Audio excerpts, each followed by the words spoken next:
A cidade de Teresina está vivendo um processo de transição. As equipes dialogando da atual gestão, dialogando com as equipes da futura gestão. Isso está acontecendo em todas as áreas, uma delas é a educação, que chama atenção pela necessidade que a cidade de Teresina e as cidades no Brasil possuem de oferecer uma educação de qualidade aos seus munícipes. E nós estamos recebendo aqui no estúdio o vereador Ismael Silva, que será secretário municipal de educação na cidade de Teresina, que conversa com a gente a partir de agora. Vereador Ismael Silva, boa tarde, seja bem-vindo ao Jornal do Piauí. Boa tarde, Joelson, boa tarde a toda a equipe e boa tarde também aos telespectadores que acompanham a TV Cidade Verde. Como é que tem sido esse trabalho da equipe de transição e no que vocês têm focado nesse momento, prioritariamente, em relação à educação a partir de 2025? Olha, eu estou vindo justamente de uma reunião que se encerrou há pouco na sede da Secretaria Municipal de Educação, com o atual gestor, o professor Reinaldo Ximenes, mas também com a futura gestão que estará à frente da SEMEC, seja no nosso cargo, na nossa situação no cargo de secretário, seja na nossa equipe técnica, como, por exemplo, a secretária de Executiva de Gestão, que será a professora Kátia Dantas, que já foi secretária de Educação no município de Teresina, e a professora doutora Irene Lustosa, que estará ali na Secretaria Executiva de Ensino, participando diretamente dessa gestão, juntamente conosco. As nossas preocupações nesse momento principais são aquelas referentes a toda a discussão que houve nos últimos dias na cidade de Teresina em relação à merenda escolar, mas nós temos também outras discussões, como, por exemplo, o transporte escolar, as obras que estão paralisadas ou que ainda estão em andamento ali para serem entregues à cidade de Teresina para fortalecer ainda mais a expansão da rede municipal de ensino, seja em regime parcial, seja em regime integral. Existem algumas preocupações e nós precisamos ter acesso a esses documentos, a essas informações que recebemos há pouco, inclusive, esses documentos. Agora vamos trabalhar na análise de todos eles para a gente fazer um planejamento e ter esse diagnóstico da atual gestão. Secretário, ainda não, mas vereador, o senhor é um vereador reeleito, vai voltar próximo ano para a Câmara e logo em seguida vai para a Secretaria de Educação. Já estamos discutindo o orçamento na Câmara Municipal. O senhor percebe que vai ser adequado para a pasta próximo ano, que tem a verba suficiente para ser distribuída para a educação em Teresina? Olha, nós temos um diálogo constante com o Dr. Silvio Mendes e logo após o resultado das eleições na quinta-feira, nós já dialogamos com ele com a parte da peça orçamentária, que está na Câmara Municipal para ser votada, e a priori não haverá mudanças no que diz respeito aos valores referentes pelo menos a essas duas pastas mais importantes, como saúde e educação. Nós entendemos que, apesar de consumir boa parte desse orçamento do município, para você ter uma ideia, para fechar esse ano de 2023, esse ano de 2024, a gestão está tendo que inserir mais recursos ainda nessa questão de suplementações dentro de secretarias importantes como saúde e educação. Então, assim, só folha de pagamento, nós ultrapassamos 20 milhões de reais mês na estrutura da SEMEC, que tem hoje mais de 11 mil servidores, entre efetivos, comissionados, entre servidores temporários e ainda os contratos de terceirização. Então, nós temos, na verdade, um recurso considerável que, obviamente, vem, por exemplo, do Fundeb para ser aplicado nessa finalidade, mas que ainda não tem sido suficiente para arcar com todas as despesas que nós temos dentro do órgão. Então, na verdade, essa é uma discussão que, ao iniciarmos o ano, é que nós vamos ter uma noção maior, porque quando recebermos toda essa documentação na transição, é que a gente consegue fazer esse raio-x de como se encontra realmente o órgão, como estão os compromissos financeiros para o ano seguinte, por exemplo. Vereador, tem concurso em andamento na SEMEC. Qual vai ser o tratamento que o prefeito, ou a orientação que o senhor tem recebido do prefeito eleito sobre esse tema? Olha, nós vamos tratar com prioridade essa questão do concurso público, até porque também há necessidade.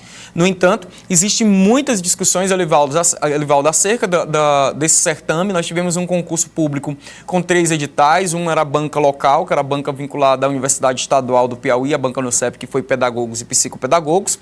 Esse concurso foi homologado, inclusive já tivemos convocação de servidores já nas 2 áreas para a educação do município de Teresina e temos mais 2 editais pendentes de homologação. Esses apresentam algumas dificuldades que precisam ser retificadas, corrigidas. Inclusive, tem intervenção do Ministério Público em vários pontos relacionados a esse certame. Tanto do magistério, que há uma necessidade, quanto também do administrativo. Mas é preciso, primeiro, que a banca republique os resultados, sobretudo do magistério, que tem dado muita dor de cabeça. Por quê? Porque o último resultado publicado, na verdade, o resultado final desse certame foi publicado e republicado 6 vezes. Nós estamos na 6ª lista, para você ter uma ideia, de vários equívocos e ainda não foi corrigido, porque o edital previa um quantitativo de vagas específico mais cadastro de reserva e a banca não tem obedecido no último resultado divulgado, publicado no seu site. Então já existe, inclusive, recomendação. Acabamos de sair da assessoria jurídica da SEMEC tratando sobre esse tema também.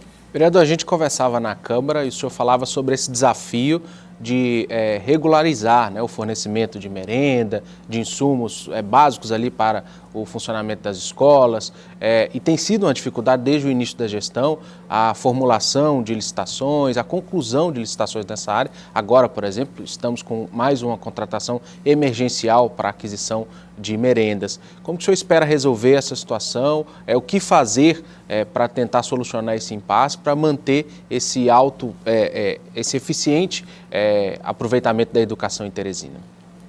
Essa foi uma preocupação que nós tivemos, inclusive, nessa fase da transição, dialogando com o Dr. Silvio Mendes e demais membros da equipe de transição, que nós precisávamos de um olhar mais atento da Prefeitura de Teresina, tanto para a Fundação Municipal de Saúde, quanto para a Secretaria Municipal de Educação, levando em consideração estarmos tratando de serviços essenciais e que não podem, em hipótese nenhuma, ter a sua descontinuidade. E quando a gente fala de suspensão da merenda escolar, o desabastecimento da merenda escolar, nós estamos falando, naturalmente, de suspensão das aulas. E isso compromete, obviamente, o processo de ensino-aprendizagem desses alunos, o rendimento escolar desses alunos, mas também as próprias famílias e o planejamento dos professores, por exemplo, para tentar se repor alguma aula. Então, é uma preocupação que nós temos. Nós tivemos a convocação do secretário de Educação na última semana na Câmara Municipal de Teresina, justamente para compreender como se encontrava essa situação. E aqui é importante deixar claro para o cidadão.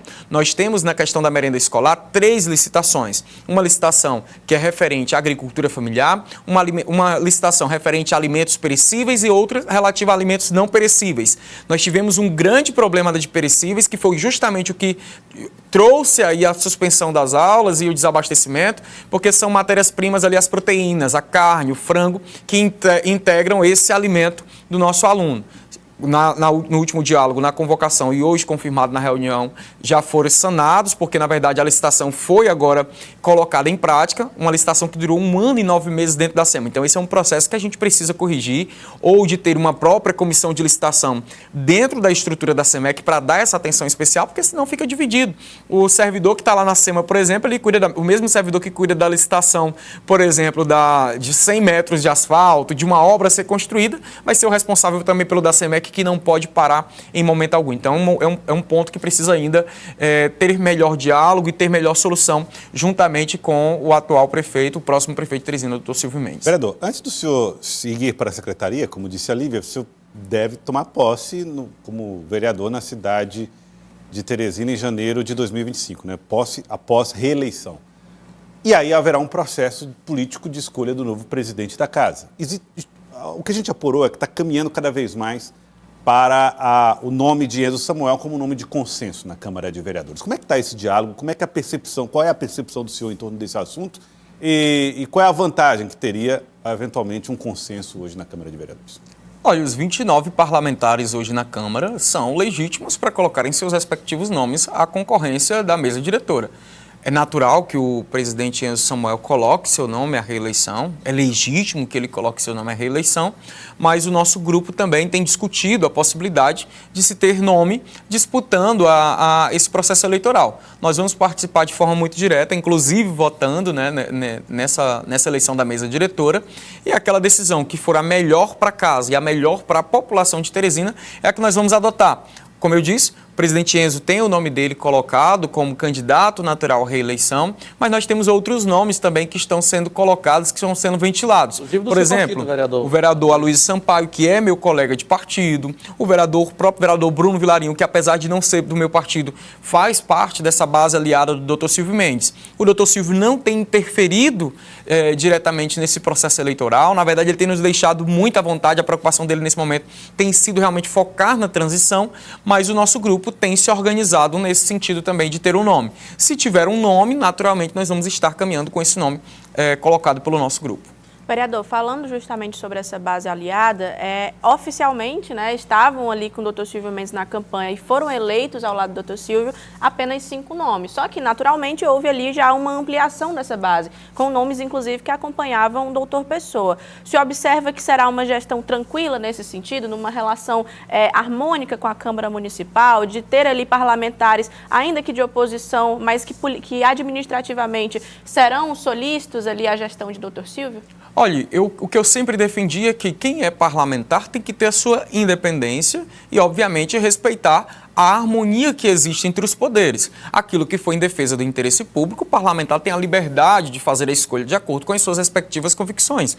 Foi assim que me comportei durante todos os 4 anos de mandato. Primeiro ano de mandato, inclusive, o PSD fazia parte da base e eu adotava uma postura até de certa independência. Isso não agradava muito nem gestão, nem partido, mas eu não estava preocupado com isso naquele momento. Minha preocupação era de poder defender aquilo que eu entendia como correto e que atendia ao interesse público, e aí, naturalmente, essa relação vai sendo construída ao longo do tempo. Eu acredito que ainda seja até muito cedo para se falar de quem é oposição, quem é a situação. Você foi eleito na oposição, mas pode, durante a gestão do Dr. Silvio Mendes, estar compondo ali uma base de apoio ou ter um posicionamento de independência. Isso vai variar de cada parlamentar.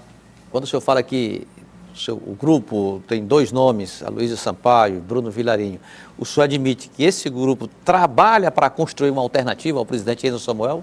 Sim, nós discutimos essa possibilidade, nós temos essa discussão. Agora, se os nomes que estão predispostos a abrirem mão, por exemplo, de não estarem candidatos, o que vai ocorrer naturalmente é um consenso, talvez em torno do nome do vereador Enzo Samuel, porque até agora, manifestando interesse publicamente, eu só vi estes nomes, além do vereador Luiz André, que recentemente anunciou que abriria para apoiar o vereador Bruno Vilarinho. Eu quero agradecer o senhor, vereador Ismael Silva. Muito obrigado pela participação com a gente aqui no Jornal do Piauí, falando sobre a transição da Secretaria de Educação, que será ocupada por ele a partir de 2025. Muito obrigado. Eu que agradeço, estamos à inteira disposição, seja na condição de parlamentar, de vereador até 31 de dezembro, seja como licenciado à frente da Secretaria Municipal de Educação a partir de 2025. Muito obrigado, vereador.